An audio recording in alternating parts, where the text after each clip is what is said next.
Bienvenue chez moi.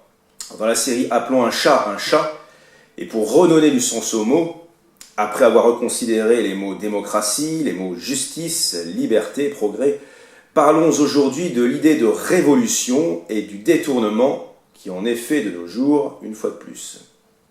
Mon propos va être assez peu conforme à ce que l'on entend chaque jour. Je ferai très peu intervenir les drapeaux rouges et les poings levés puisqu'une abondante littérature romantique est déjà consacrée.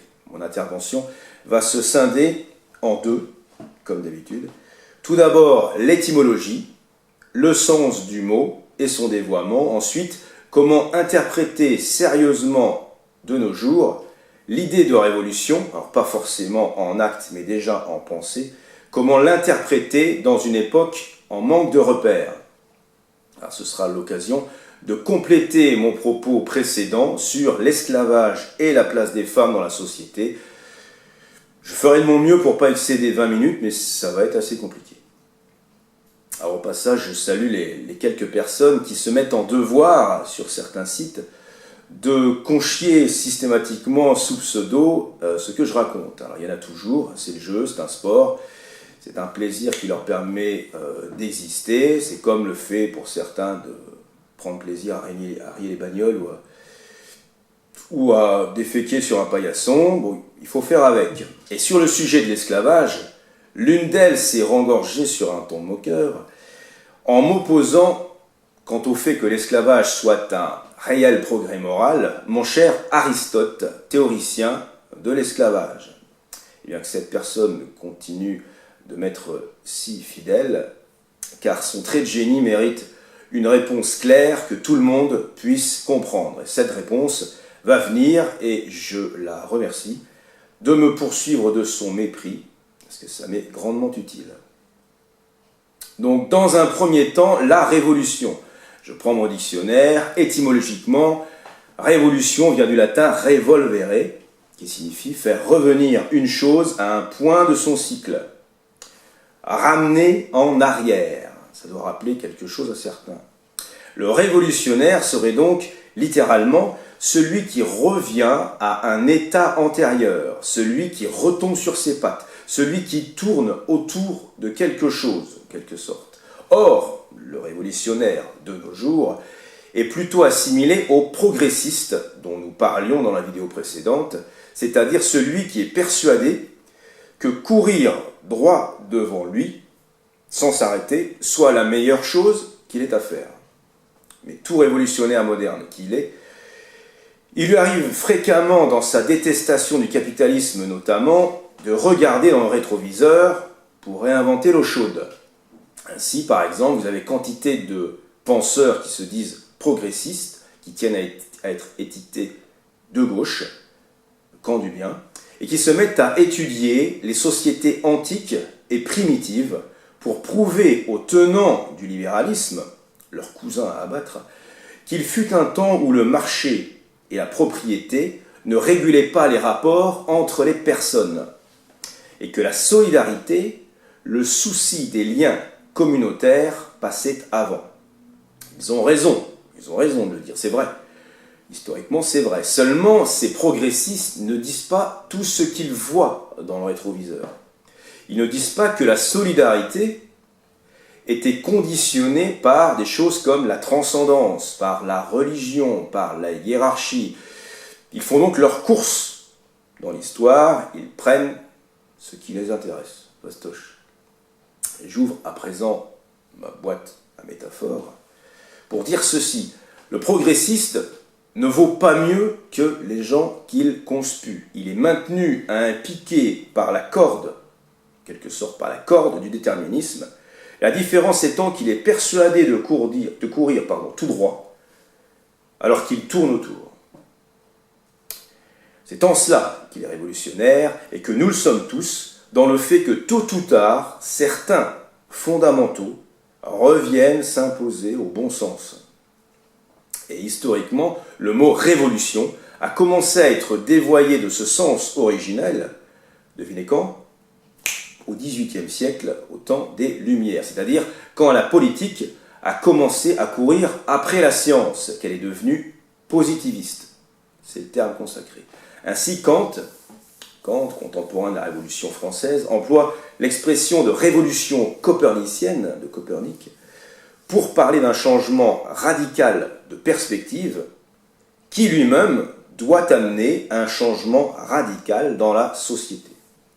Alors maintenant, comment interpréter sérieusement l'idée de révolution à notre époque en manque de repères, en manque crucial de repères qui n'a pourtant, notre époque, que ce mot-là à la bouche, le mot de révolution. Eh bien ça y est, il va s'agir d'Aristote, j'en connais un qui remue la queue. Je parlais dans ma toute première vidéo de la politique comme l'art d'accommoder l'un et le multiple. Souvenez-vous. Soit l'individu et sa communauté d'appartenance. Et Aristote est le philosophe indispensable sur cette question. Il s'est interrogé, sans le nommer ainsi, sur le droit naturel.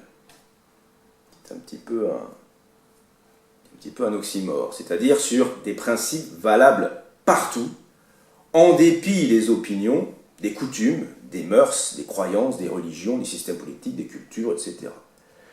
Mais, le mot droit n'est pas ici à entendre comme ce qui permet de contenter tous les désirs.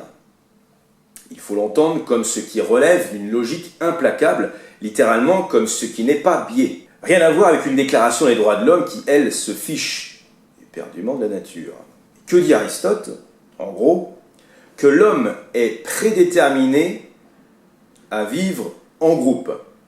Et que c'est dans le groupe qu'il se réalise. Et qu'il réalise quoi plus précisément? Qu'il réalise sa singularité. Donc d'un côté, il y a une nécessité qui relève de l'espèce, c'est-à-dire la vie en communauté, donc la vie politique. Et de l'autre, une nécessité qui relève de l'individu, le besoin naturel de réaliser tout son potentiel. Point barre.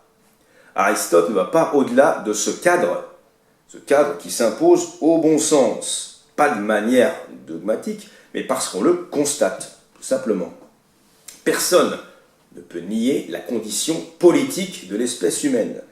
Personne ne peut nier le besoin de communauté. Et personne ne peut nier la singularité des individus. Personne. En revanche, beaucoup refusent, par dogmatisme cette fois, beaucoup refusent d'en tirer toutes les conséquences. Alors maintenant, l'esclavage et la place des femmes dans tout ça. Parce qu'Aristote a théorisé l'esclavage, mais il a aussi dit beaucoup de choses grotesques au sujet des femmes. Et grotesque parce que tout ceci relevait de la science naissante à laquelle sont venus s'amalgamer les a priori de son temps. Il faut l'admettre. Aristote fut en effet le premier grand esprit scientifique et encyclopédique. C'est avec lui que naît véritablement ce que nous appelons science. Et c'est donc lui-même, c'est important, c'est donc lui-même qui jette les bases de tout ce qui permet aujourd'hui de prétendre que sur ces points, Aristote se plantait complètement. Et vis-à-vis de l'esclavage, plus particulièrement, il y a chez lui un paradoxe. D'un côté, il parle d'une humanité homogène, ou plutôt de la diversité des individus, mais d'une diversité qui est valable partout. Et d'un autre côté, il place sur un piédestal les Grecs, et fait de tous les autres des barbares, esclaves en puissance. Il nous est très difficile de savoir quel propos disqualifie l'autre. Il vaut mieux se dire qu'il n'y a pas de raison qu'Aristote n'ait pas été, comme chacun, en proie à certains préjugés, mais que ça ne l'a pas empêché de dégager deux grandes lois de la nature, l'une concernant l'individu et l'autre concernant les rapports entre individus. Et en conclusion, sur Aristote, on notera tout de même que, comme tout Grec, il avait lui-même des esclaves et qu'il les a affranchis dans son testament. Alors, que faire avec tout ça? Eh bien, dire que l'humanité, qui n'a pas demandé à venir au monde et qui est un produit de la nature, ne demande qu'à croître. Et qu'a fortiori l'individu, qui lui non plus n'a pas demandé à naître, à vivre, et qui est un produit de sa communauté d'appartenance, ne demande qu'à se développer. J'entends par là que ce ne sont pas des droits, ce sont des nécessités. Et il faut impérativement les reconnaître comme tels. C'est une vision, je qualifierais de holiste, des choses qui part du tout pour penser les parties qui émanent de ce tout. Et non une vision individualiste, typiquement moderne, ne reconnaissant que les parties, que les individus. Au lieu de partir du cadre naturel pour penser l'émancipation de l'individu à l'intérieur de sa communauté, la modernité occidentale a pulvérisé ce cadre, ni plus ni moins. Total, la seule réalité désormais envisageable est l'individu humain, qui est l'alpha et l'oméga de notre condition politique, l'individu humain avec son mot d'ordre, le droit, encore le droit, toujours plus de droit.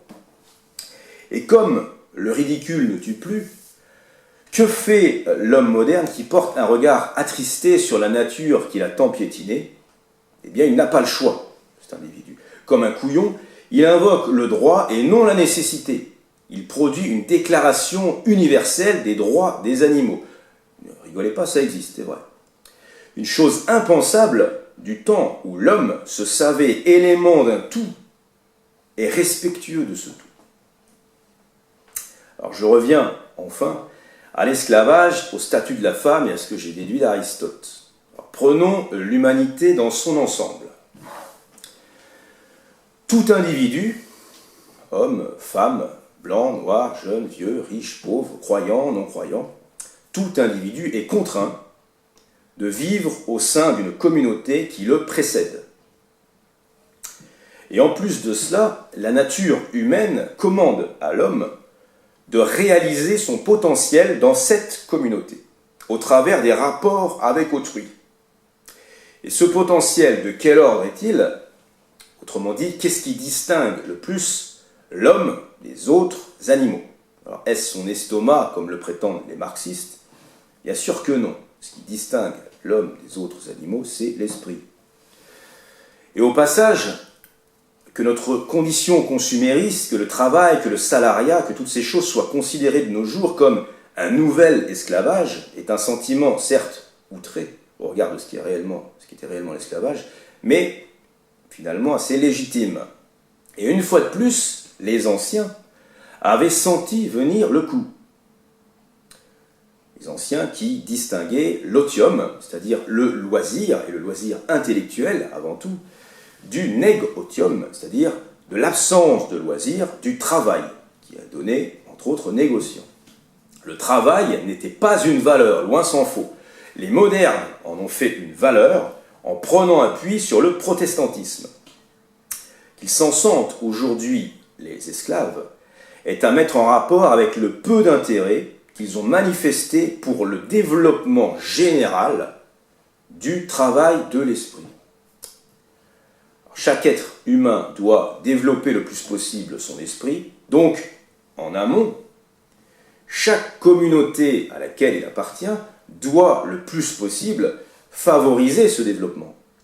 Tout ceci au regard du déterminisme naturel et non pas au nom du progrès. Tout ceci à travers le devoir et non à travers le droit. Et durant des siècles, des hommes maintenus en esclavage et l'ensemble des femmes en ont été empêchés de réaliser leur potentiel.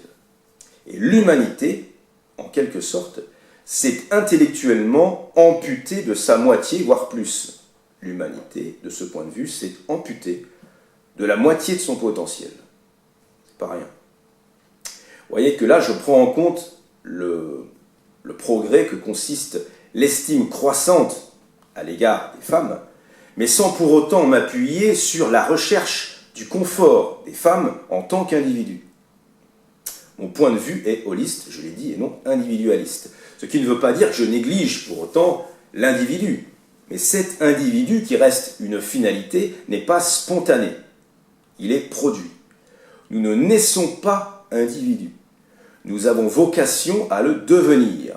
Et à le devenir toutes et tous par l'esprit, et non par la matière. Alors, il est temps de conclure. Je Je viens de parler de droit naturel sur lequel s'arc-boute le génie de l'humanité, c'est-à-dire l'organisation politique permettant à chacun de réaliser au mieux son potentiel. Et ceci résulte de la nécessité au niveau de l'espèce. Bien. Au niveau de l'individu, la singularité, qui est aussi une vérité incontestable et une nécessité, fait qu'il n'y a pas deux potentiels identiques. Des individus différents, des potentiels différents. Il n'y a pas d'égalité, au sens strict de ce point de vue, dans la nature. Il n'y a aucune espèce d'égalité dans le règne animal, sauf chez Walt Disney. Il n'y a par conséquent aucune raison de penser qu'il y en ait chez l'homme, sauf bien sûr à faire intervenir une intelligence supérieure qui doterait l'être humain d'un destin particulier. Une intelligence supérieure, autrement dit, Dieu. Et Dieu et le progrès, avec des majuscules, c'est pas si simple. Les progressistes ne sont plus à une contradiction près. Au final, tout en prenant en compte un certain progrès vis-à-vis par exemple du statut des femmes, j'ai déterré des fondamentaux ensevelis par l'époque moderne. Je suis donc revenu à un point du cycle. Et j'ai donc été dans mes propos, littéralement, révolutionnaire.